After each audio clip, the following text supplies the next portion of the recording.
Our presentation today is going to be a joint one that I'll do with Rebecca Perry of Jordan Lawrence. Jordan Lawrence is a company that specializes in helping companies get on top of their document retention, their knowledge of their records. Rebecca's Director of Professional Services there, and she's going to give you a lot of the how to get on top of your records.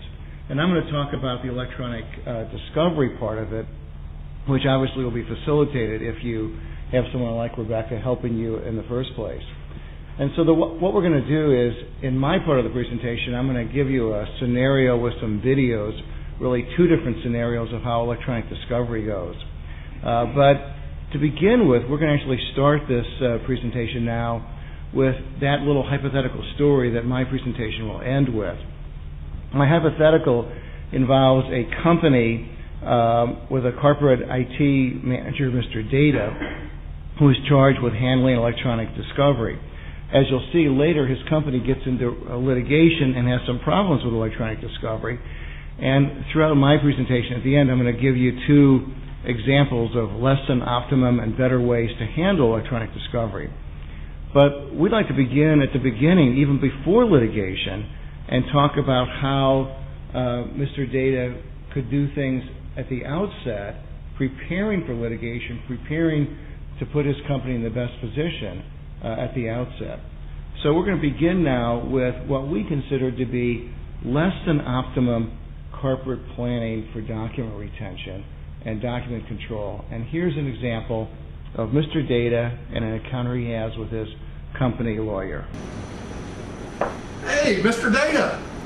Well, hi, Mr. Counsel. How are you? Great. How are you doing? Just terrific, thanks. Hey, I meant to ask you, as I was going to sleep last night, I was reading my copy of Corporate Counsel magazine, but great cure for insomnia, by the way. But there was an article in there about electronic discovery, and it worried me a little bit because they were talking about all the trouble some of these companies were getting in on when they had requests for eDiscovery. And I just wanted to check with you. Are we okay if we get sued? Is everything? Oh, sure. We're fine. Nothing to worry about. All right. So you're sure there's nothing to do at this point, that we got all our bases covered on that? Well, if we do get sued, that's why we have lawyers. They'll come in and tell us what to do, and they'll take care of everything from there. That's not something you need to worry about in advance. Besides, why would we spend all the time and effort to get ready for something that'll probably never happen? We've got better things to do. All right. Well, you know the budgetary constraints I'm under, so that's good news to me. Great. All right. Glad Thanks. to help. Good to see you. Good to see you. Thanks. Take care. Bye. Lawyers. That may not actually be the best way to handle things, and that's why we have another episode. And of course, we're not calling these best and worst. We're calling them less than optimum and better. But here's a little bit different way to handle things that we think you might want to consider. Mr. Data, thanks for coming in. By the way, how's the family? Doing well, thanks. How's yours? Great. Hey, I've been thinking a lot about eDiscovery, and it occurred to me, number one, I'm not really sure where we stand in terms of our preparedness if litigation hits, what I'd like to be ahead of the curve, really, and not responding. And I'd like to know sort of where we stand and what your suggestions are at this Well, point. interesting you should ask, because it's been on my mind a lot recently. I am concerned about how our data has grown and spread and ending up in many different places.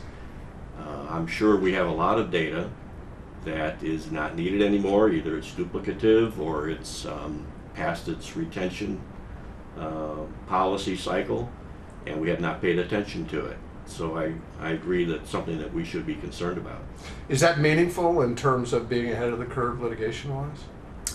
It certainly is. I mean, if we don't know where the data is and how it's classified and how much of it there is, then we'll be ill-prepared, and it will cost us quite a bit more than it should to respond to that kind of a demand. Another thing that I was reading about, I'm not sure, do we have procedures in place? So if I called you up on the phone and said, Mr. Data, I need a litigation hold. Would we be able to Well, implement that? we have some procedures in place, but this would be a great opportunity to review all of our retention policies to see what needs to be updated, and then develop the methods to make sure that we keep what we need, we dispose of the things that we don't need, and we know where everything is, so that when a request comes, we can be efficient in the way that we handle it. Okay, so what's the best way to put together a plan at this point? Well, there's things that we can do immediately, and I can get started on them right away, beginning with the retention policy review. Beyond that, we're going to need some help. We're going to need you to help get the management team on board with this project. And I'm also going to need you to talk with the various areas that are involved and make sure we've got full cooperation across the company. Okay, I think I can do that. I think I can show that in general it's better to be ahead of the curve on these things than behind the curve, both in terms of how it affects litigation and how it affects costs. So, terrific. Right, Glad to help. Thanks. All right, well, Mr. Data wants some help, and he wants to get moving on a document retention policy, and I suspect he's going to be calling Rebecca Perry. So we'll call Rebecca Perry now. Thank you, Mark. My name's Rebecca Perry. I'm with Jordan Lawrence, and for the last 26 years, all we have focused on is helping companies get a handle on their records and information practices so that they can reduce risks and costs avoided with keeping unnecessary information. And my part of this today is to really help you proactively get a handle on your records and information so that when litigation hits or you have an investigation, you are better prepared and the process goes much smoother. And you can't get there without proactive, thoughtful attention to how you manage your records and information. Call it records retention, management, or information governance, which is one of the latest phrases being used. Let me tell you what it really means. It means putting processes in place to ensure that you truly have what you need to have, you know where it is, and that you don't have too much, and that you get rid of records and information that have met obligations in the normal course of business. And that is what enables company to meet their obligations and reduce unnecessary risks and costs in litigation. Now, I anticipate that many of you have some sort of a records policy or retention schedule in place today. But there's a difference between having a policy that sits on a shelf and really and truly managing your records and information in a compliant, defensible, and cost-effective manner. So if your business and your IT folks can't immediately look at your retention schedule and know how long to keep a record, if they have to decipher some cryptic reference code, then guess what? You're doomed. They're going to make their own decisions and they won't be the right ones. So how do you get there? This is a roadmap to information governance, and it's a model that we put together that explains how to get to information management. But I want to start at the right and tell you what that means. It's when you routinely dispose of records and information that have met obligations, and this is where you're going to reduce your costs and risks. You have a solid audit trail, you can demonstrate compliance with requirements, and you protect sensitive information. But you can't get to that point without first going all the way to the left and first understanding what records you have and where they are. The bottom line challenge in my professional experience is that many companies just don't have a true grasp on this.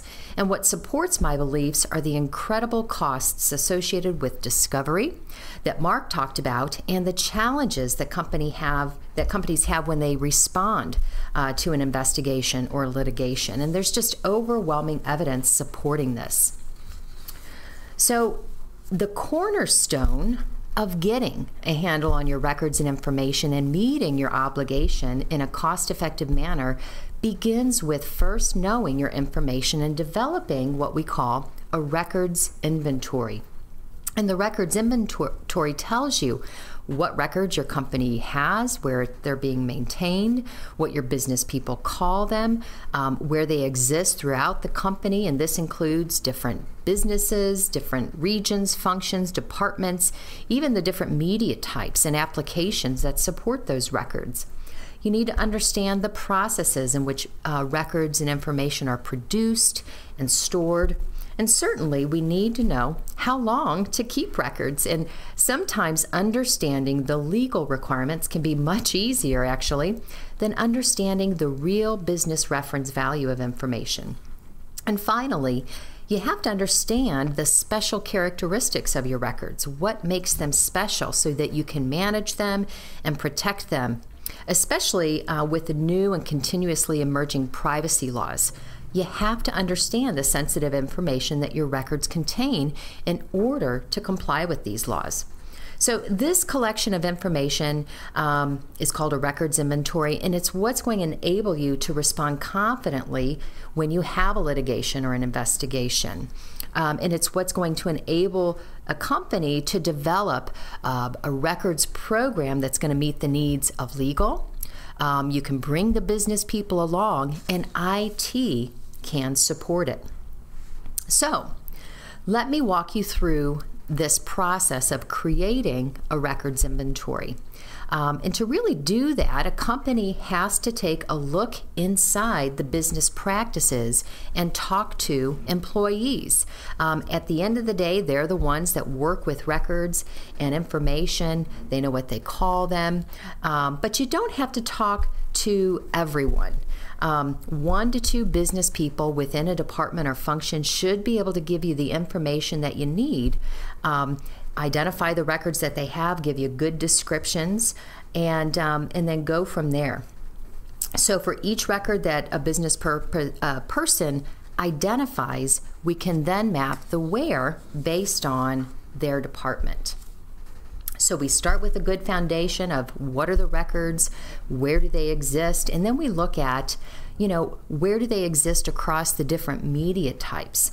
We need to understand how business people are using their records and the flow of information, and where they're saving them, and with who and how they're sharing them, what applications they exist in, what's in email, what's on shared drives, and other locations. This is truly essential to understanding the business practices, uncovering and addressing redundancies in how information is kept in a department as well as across the organization, and who should and shouldn't have access to certain information.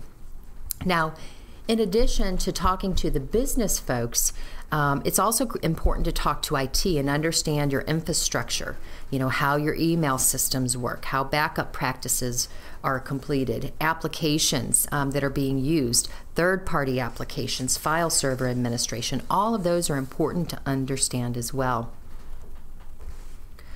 So from there, we can then begin to identify specific attributes and special characteristics about each department's records. And this can include how long and why business people need records and information to support their area. And the important thing to note here is that if we don't address the business needs, whether they're valid or not, employees will end up circumventing the policy because they believe they're doing their job.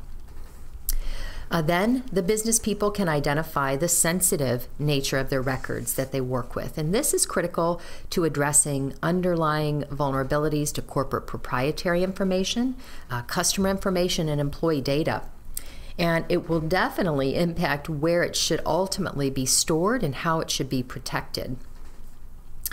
Now you really have a good foundation and some insights and visibility that's really critical to determining the different requirements that will impact how you manage your records and how long you need to keep them. And regulations tell you when it's okay to get rid of them, and it's okay to dispose of records that have met obligations and that aren't subject to a litigation hold. And this process that I've just walked you through really should take no more than 45 days for a company of any size to go through. So let's take a look at what this records inventory looks like when you put all these pieces together, and then we'll talk about how you can begin to leverage that knowledge and insights from the records inventory to actually make informed decisions around email policies, legacy data, and going forward strategies for developing or refining your program. So in this example, we're looking at personnel files. I picked that one because everyone has personnel files in their organization. The best practice retention that we see our clients applying is 8 years after termination based on a state payroll standard. When we look at in the records inventory all of the areas that raised their hand and said we have personnel files, you can see it's customer service, distribution, EH&S, a couple HR areas, and even out in the plant. Now notice that each of those different departments or functions are keeping personnel files for a long period of time. Some are permanent, all longer than the best practice. So then we'll dive into just the distribution center and take a look at their specific practices and what they're doing with their versions of personnel files. So when we look at this, we can see that the distribution center has access to personnel files within applications, UltraPro and PeopleSoft. They have it electronically in content management systems, on laptops, on shared drives, and even on tablets. In email, they're saving email to shared drives, to laptops, and they're also putting that on CDs and DVDs. And then we can't forget about good old-fashioned paper records. They are sending their versions of personnel files to Iron Mountain, and they're also maintaining those on site in filing cabinets. So you can really begin to see redundancies within an area, and if we were to look across all of these others, even more redundancy on how long and the variances and retention practices that exist. Okay, so from the records inventory, you now have a good understanding of what are the records the company has, what are people calling them, what's the reference value of that information, what are the requirements, and you can really begin to develop an actionable retention schedule that reflects, the practices of the business. And one of the things I want to point out on this particular example I'm showing here is a trigger event. Employees need to know when to start the retention clock on records. It's important for IT as well because if you're leveraging a technology to help support the retention of electronic records, they need to know when to start the retention clock as well for certain records. So if it's a contract, it would be upon expiration. If it's an employee file, it would be upon termination. So this is an example of a retention schedule that the business people can understand and IT can actually support. Okay, now, we've talked a lot about records, and the reality is that most information that companies create never really rises to the level of a record. But you have to account for your true business records and where they exist before you can address retention for everything else. And specifically, if you think about your shared drives and all of the information that is saved out there on your shared drives today, probably terabytes of information. Not all of that information, really rises to the level of a record. But again, you have to account for your business records first before you can apply retention to everything else. So some information, depending on the area that you're talking to, an engineering group, their reference value for information is going to be probably very different than the reference value of information for, let's say, a customer service group. The idea is account for your business records and then apply retention to everything else based on the needs of that particular department. And then you also have good visibility for anything that has a hold for litigation. You can more accurately and confidently respond to those litigation holds as well. So with that in mind, let's look at, how do you tackle a strategy for email, leveraging, the knowledge that you've gained from the records inventory. And this is an example, that a particular client of ours has adopted. And, it's not right for everyone, but it was unique to them based on what we learned from their records inventory. But their strategy for email, the goal was they wanted to eliminate non-essential communication pretty rapidly. That's stuff that has very little retention value. And the retention they applied to the inbox, sent items, deleted items, 180 days, deleted 2 days. They want that gone sooner. But then they provided sort of this bucket for employees that felt, if they needed to keep something longer than that 180-day time period, they could drop it into a bucket. So, the auto delete does the work for the majority of the email that needs to be deleted. That goes away. If there's something an employee wants to keep, they drop it in to this 18-month bucket where it's kept for a period of time. Now, in this particular organization, they also, found some very specific needs for 3 groups: benefits, legal, and tax. And they actually ended up kind of carving those groups out and creating a different policy specifically for them based on their needs. So that's an example of how to leverage the records inventory to develop an email deletion strategy that employees aren't going to circumvent. They understand, they've been trained around that. The next example is sort of looking at your unstructured environment and, what is an approach that a company might take to, account for their business records that they want to keep that are currently sort of in an unstructured environment on shared drives, let's say, but still apply retention to that low value information that doesn't need to be kept very long. And so in this case, we're looking at SharePoint.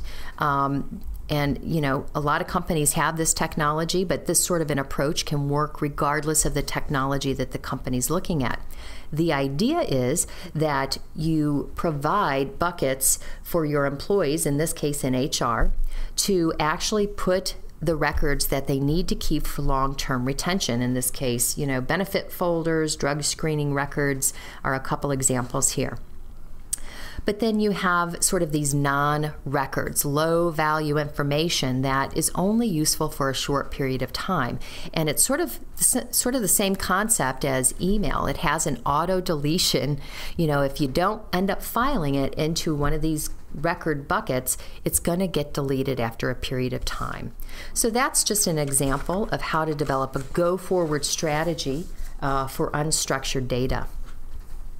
And then you can't forget, again, about the paper records that are sitting in storage. This is a great opportunity to apply, updated retention rules to existing boxes in storage and eliminate what you don't need.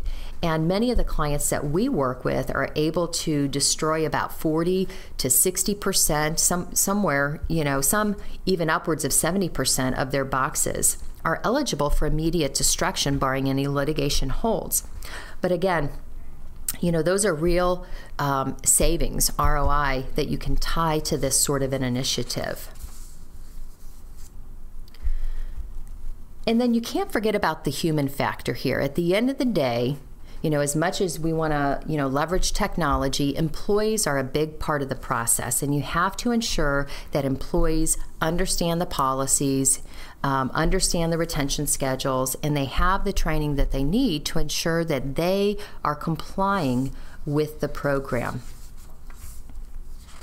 And, as an organization, as you put these controls in place, you want to ensure that you're building your audit trail so that you can demonstrate, when you have a litigation or an investigation and your program is called into question, that you have a very confident response and you have sort of this audit trail to be able to demonstrate how you've implemented your program, you've trained employees, you have these control processes in place, and tell a really good story. All right, to sort of wrap up my piece of this, I want to go back to the information, the roadmap to information governance. And, what I've really walked you through here is the assessment at a high level. That's that blue column. And we talked a little bit about developing policies and what implementation would look like. And the point I want to make is that, as your organization changes, Whether you sell parts of your business, you acquire new companies, you restructure, you need to refine and look at this as your organization changes and re-engage the business, because things change. Regulations can change, business needs change, and things like that. So you want to incorporate that into your overall program. Okay, Mark, I'll turn it over to you. Thank you so much. Things I like about Rebecca's presentations is she occasionally talks about the concept of defensible disposal, which seems like a great thing for businesses to think about. And it's also a real contrast to me with my experience in electronic discovery, because Rebecca uses the alliterative phrase defensible disposal. And in electronic discovery, we've all heard, or many of us have heard, of a alliterative phrase of a product that was popular for a while. It was called Evidence Eliminator. I have for the people here in the room, I can show you a little copy of the package of Evidence Eliminator 5.0. It was a product actually sold. People would use it to wipe their hard drives. And apparently nobody really thought about the implications of that title. But in the very hard-fought Mattel versus Bratz case, it came out that one of the key witnesses had used Evidence Eliminator on his hard drive, and the judge was offended by that. The fact that Evidence Eliminator was used actually went to the jury for the jury to assess for whatever value it thought it was worth, which obviously the jury would give some weight to that. And my understanding is that the company that put out Evidence Eliminator changed the title of its product soon thereafter. So there's good alliteration and bad alliteration. What I want to talk about is electronic discovery best practices in the post-Zubilake era.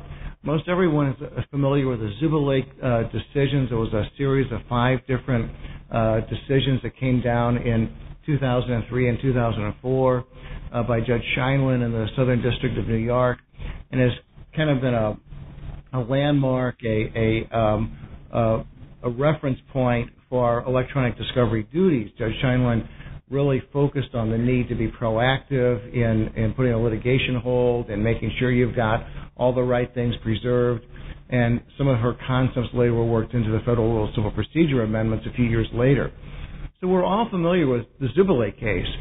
But what are our obligations now, 10 years after Zubilake? And basically, we think it's a pretty important thing to look at, because we're totally in the electronic discovery age now. There's no question about it, as maybe there was 10 or 15 years ago. Every piece of business litigation involves electronic discovery without exception. We have to do it right at this point. There's no claiming, oh, this is new, or gee, I'm an old paper guy. Electronic discovery is everything. And that's why developing the kind of smart document retention policies that Rebecca talked about is an important thing for any client to do early on. And we find that it's important not just to have lawyers involved, but to have technical experts involved, and not just to wait for litigation, but to ask all the tough questions early on. And that's, as you'll see, going to be one of my themes today. In the pre-litigation period, when you don't have litigation, you've got no pressure. You've got an open timeline. You can set your own goals. You can hire Rebecca's company. You can do your own review. You can do all sorts of things that are setting the stage and making you better prepared. How you organize your records, what you keep. Do you keep those things where you do have defensible disposal or not? Once litigation hits, you have timelines. You have deadlines every month, every week, and you've got to get that litigation hold duty out immediately. You've got to figure out what's there, figure out ways to stop some ordinary processes where records that might be relevant will be destroyed. You're collecting material, you're reviewing material, you're responding to court deadlines. The pressure's on there, and it's a little bit too late to do all these proactive things. The litigation hold duty, I know you're all familiar with. We have a page in our handout that describes it.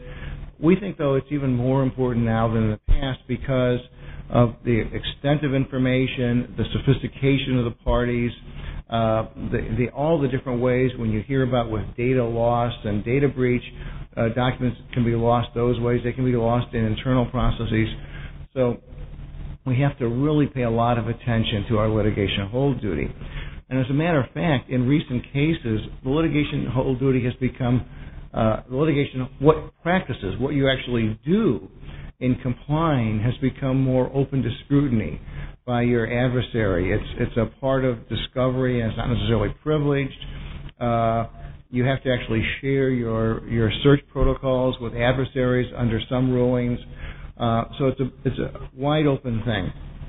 But one other recent development I would talk about is just to give you a contrast between Sableman 10 years ago and where we are today.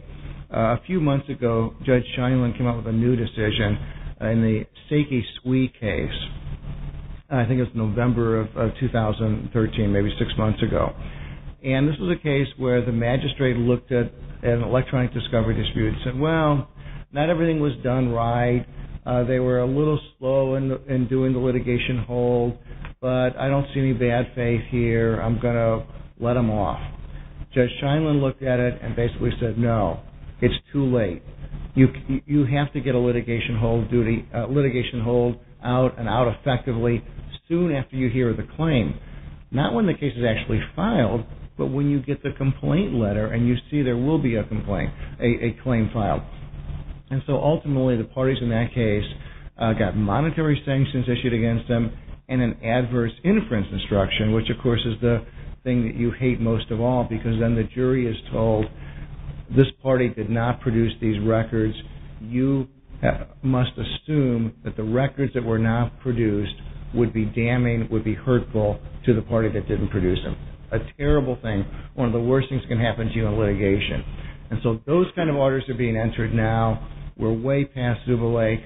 We're in the implementation of these things. So it's important to take your litigation hold duty seriously, do all the right things. So let's go right into our story now. That leads to our story. How can companies best handle eDiscovery? So we'll go back to my hypothetical. The company, we've given it a name, is Salmonella, and it's a peanut processor. And gosh, just look what happened. A class action was filed against them for tainted peanut butter. Now, Mr. Data is going to be a key witness here. We're going to need to know about the company's records regarding how they maintained peanut butter safety, how they inspected the safety of their processes. That's going to be the central of the case. The facts are that Salmonella's inspector, naturally Inspector Morse, gathered and analyzed data from a computer in the plant. The way it worked is he actually plugged a USB drive into the mainframe, took data off of the mainframe on that USB, took it to his personal computer, made an analysis there, and sent out the analysis report. The raw data was not actually shared. But that, of course, is what the plaintiffs, the class action plaintiffs, really want. They're going to go after that. And again, we know that they're going to go after that. So we have a real plaintiff's lawyer playing Tony Simon, playing class action counsel. Mr. Data is played by a knowledgeable IT officer at our firm. My partner, Steve Sherman, plays Salmonella's outside counsel, and you already saw Mike Minton playing Salmonella's general counsel. So what do we need to do? Clearly, we don't have to do the best thing ever, but if you do the best processes, you'll be better set for litigation. So let's see what happens when you do the less than optimum approach. Mike, thanks for sending the complaint in that Salmonella case. We're happy to represent you on it. Let's talk about preserving data. We want to make sure that you don't destroy any of the data regarding whether or not the peanut supply or the peanut paste was inspected or was safe. That includes records of any safety reports or any inspections like that. Let's talk when you get a chance. No need to call me back. Give me a call whenever you're free. Thanks. All right. This is the way things actually were done many years ago. There would be kind of an informal, oral discussion. Be sure we preserve things. It wouldn't be technically oriented. It wouldn't go into detail. It wouldn't be, spelled out in detail. There would be no instructions to send it out to others. That was probably never a great way to do things. In the Zuba Lake era, it is absolutely a terrible way to do things. So let's look at a better way to approach things, where there's not just a telephone call, but a meeting. Mr. Data, thank you for meeting with me. As you know, we've been retained to represent you in the class action, your company in the class action lawsuit against that deals with the alleged salmonella outbreak. This is a copy of the legal hold that we've drafted. That also contains a list of custodians that we've identified after our initial fact investigation. One of the things that we need to talk about, it's pretty important, is safety data and the way safety data was kept with respect to the salmonella testing at the plants. Do you know how that stuff was kept? Yes, the mainframe at the plant, which runs all the plant operations, also collects the safety information from sensors on the production line. That data is downloaded to a USB drive by the inspectors. Then they take that data and they plug it into their computers and analyze the data and produce their reports. Okay. And then what happens with the USB drive after that? Well, the data is left on the USB drive. I presume that they reuse that drive or whatever. Is the data also on the mainframe too? It's on the mainframe as well. Do we have the USB drive that the inspector used to inspect this particular plant? We don't. We have not been able to locate that drive. Now, again, the data is on the mainframe, but the process of getting it off again from a, older data would be very, very expensive. Well, what would you have to do to get it? We'd have to take the computer out of operations. That means shutting the plant down. We would have to then essentially take the computer back in time, reset the system date, and depending on how many days you needed to collect data, we'd have to do that for each iteration and pull the data down and reset it and so forth. It would take anywhere from a day to many days to do that. We don't know. We've never done that before. Well, how come we don't have the USB drive anymore for that inspector? Well, as you're aware, shortly after this lawsuit was filed, the company had decided to lay off all of the lay off entire safety department, and Mr. Morris was one of them, and I guess he left with the drive, as far as I know, because we've not been able to locate the drive. We don't know where it is? We have no idea where it is. All right, so that gives you a feeling of how it can go better if you're actually sitting there cross-examining your own client, asking all the right questions, developing the information that's going to be, some of it's going to be bad for you, some of it's going to be good for you. But until the lawyer gets all the information, he's not going to be able to make sure he has the right kind of hold out there, that he's taken the right steps in the circumstances to preserve the records, and that he's laying the foundation for defenses that he may have to document unavailability. As you'll see, what's going to develop in this case is there's going to be a good defense of lack of reasonable accessibility to the mainframe information, which will come out in the deposition a little bit later. I usually go even one step beyond what you see in this meeting. When I go to interview the client's key witnesses who know about the documents and the way electronic records are stored, we'll often take one of our client technology specialists here at the firm with us to be able to kind of speak geek to geek to the IT people at the client and make sure that we're probing fully and getting all the information out that I, as a layperson, may not be able to ask all the right questions. All right, so what happens next? Well, here I'm going to just give you one scenario because there's no difference in what happens regardless of how diligent you were at the outset. But there's going to be a meeting with opposing counsel. Opposing counsel is going to know that there's two ways to win his case. He can win his case on the merits by presenting a good case, or he can win his case by catching you in some slip-up on electronic discovery. And in the early conference between counsel relating to a discussion of electronic discovery mandated by federal courts these days, That's part of what he's going to be doing, is to setting you up to make sure that he's demanding everything in electronic records and trying to kind of hope that your client will not have all the right things. So the session goes kind of like this. The discovery in this case, we want to make sure you're following the rules with respect to electronic discovery, and electronic documents. Of course we're going to follow the rules. Why don't you tell me what it is you're concerned about? Well, that's not my job. That's your job. You just make sure your client's following the rules. Look, we're gonna follow the rules. I guess we're just gonna have to agree to disagree about what we're gonna exactly exchange here. Well, you just make sure that your client saves what needs to be saved, and you make sure you advise your client to save that electronic data. Well, we of course are gonna do that. We're gonna follow the rules.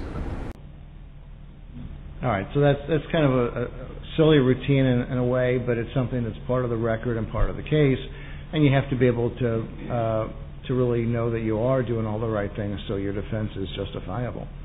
All right, what happens next? Ultimately, there's going to be depositions in the case, and what's going to come out is what you had, did you take all the right steps to preserve what you had? Did you document it well? Do you have good justifications for what you did? So let's go back to the less than optimum solution, where the company did not take proactive steps in advance. The litigation hold was kind of slipshod. What will this deposition look like? All right, would you please state your name? I am Mr. Data. When did you first learn about this lawsuit? I don't recall. How did you first learn about the lawsuit? I got a call from our counsel asking me to help her in locating and preserving certain documents. And is there a written memo or document that instructs the company and its employee to preserve documents? I have never seen one of those, no. So you haven't seen any document or memo that was circulated in the company instructing the employees to retain any type of documents relevant to this litigation? Not that I recall seeing, no. Was there any instruction given to any employees of the company to preserve documents or data regarding safety inspections? Well, as I mentioned, I did get a call from our counsel asking me to preserve the documents and the data related to the safety inspections. And other than the the instruction related to the documents and data regarding safety inspections, were there any other instructions that were distributed at the company with respect to relevant documents? Not that I'm aware of. Are you familiar with Inspector Morse? I think I've heard of him, yes. And he used to be a safety inspector for the company. Do you recall that? Yes, as I understand it, he was a safety inspector. Is he still with the company? He's not. Now, Mr. Morse, I took his deposition last week, and he testified that the first thing the inspectors do after an inspection is to download the safety control data that they collect from the mainframe in the plant, and they put it onto a USB drive. They summarize that data in their report. Is that correct? That's correct. And what effort did you take to collect the data from Mr. Morse? Well, as I had already mentioned, when I was asked to preserve the documents, the safety documents, that's precisely what we did.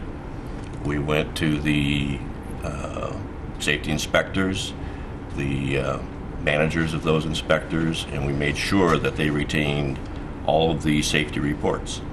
And when you say the safety reports, does that include the data that was put on the USB drive that Mr. Morse had?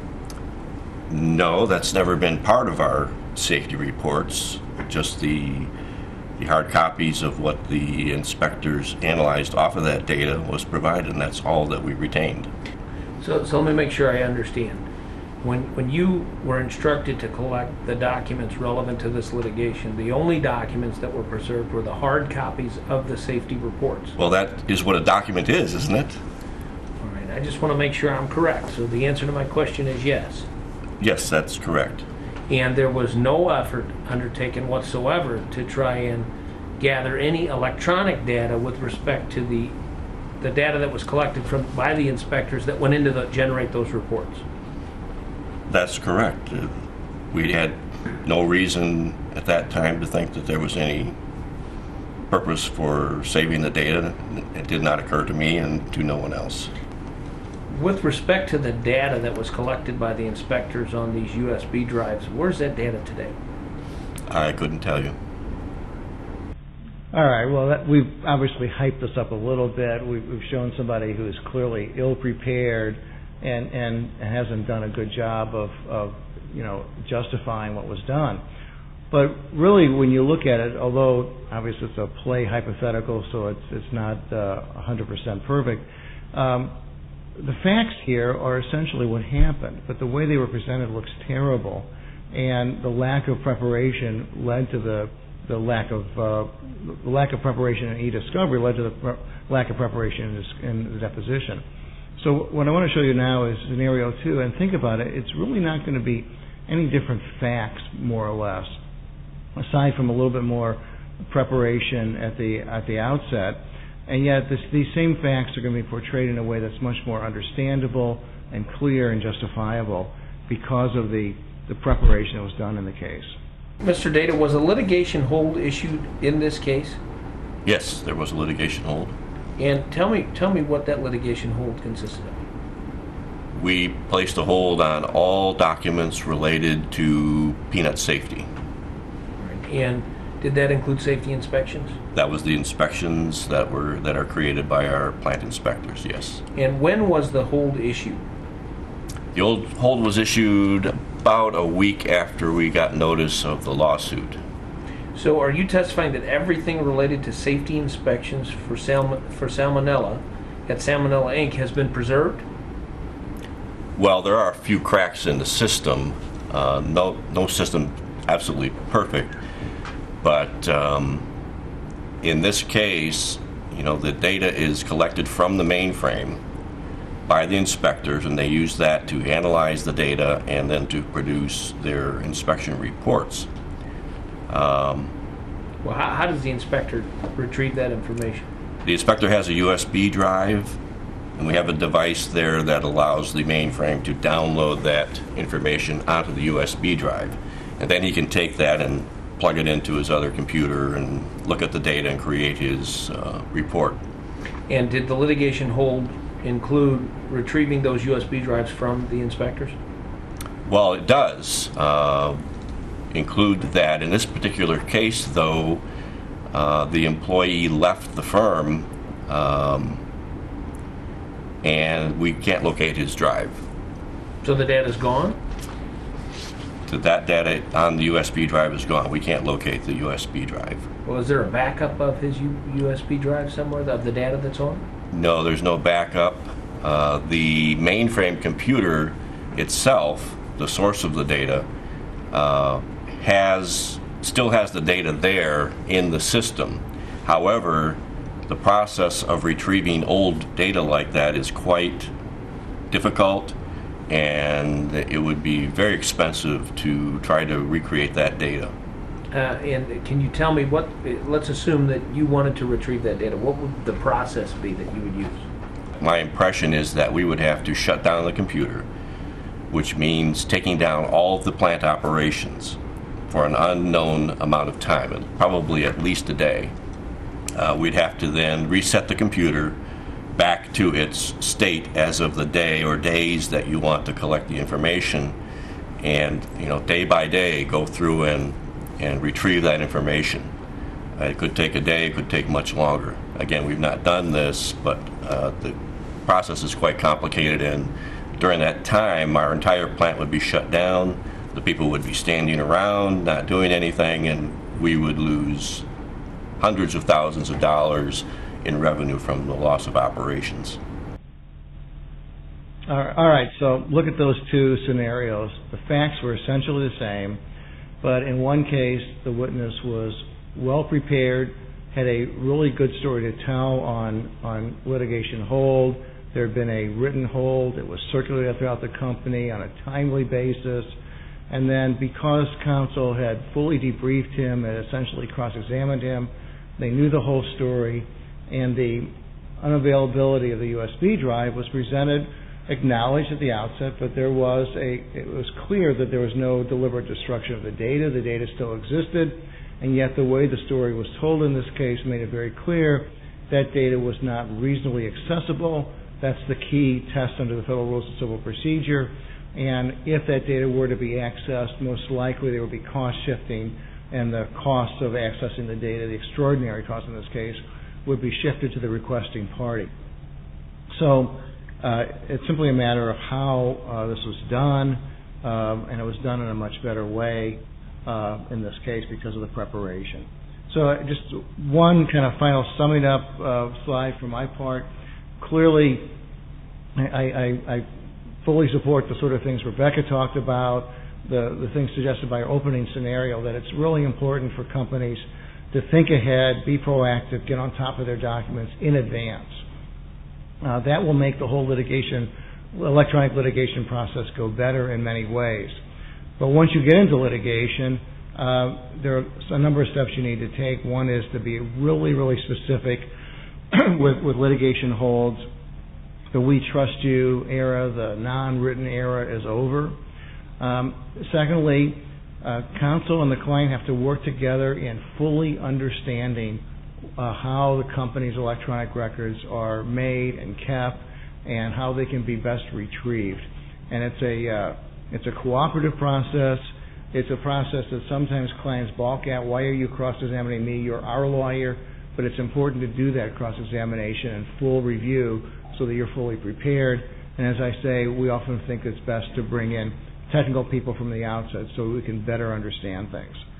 So the specific process, the using eDiscovery experts often pays off very much.